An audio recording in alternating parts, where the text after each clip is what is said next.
ta so akwai daɗi mana, maso ki ji ni dai yar baba.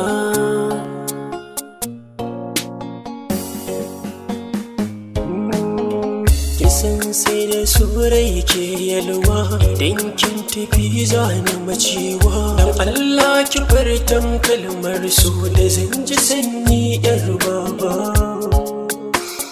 yar baba.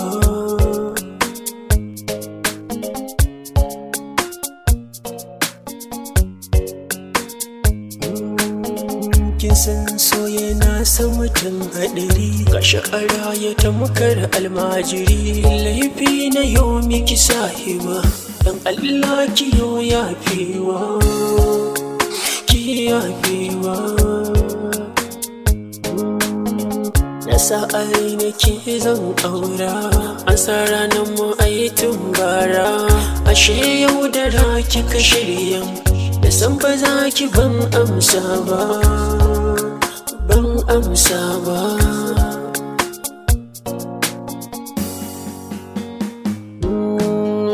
Na yi gida na kuma na yi lefe, lefe in kika min zan yafe. Ranar na ganki da saurayi, amma fa ban ce ukun ba.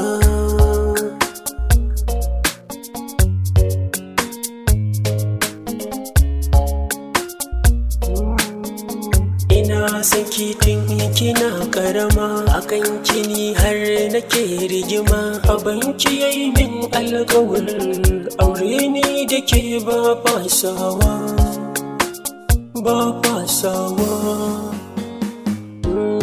Menene na aiwakin dai na kula ni, kin ji ki tausaya. Da ke kaɗai nake tunanin zanayi rayuwa a duniya. San ki yi min farmaki ne, don Allah zo ki ruwa, zo ki ruwa.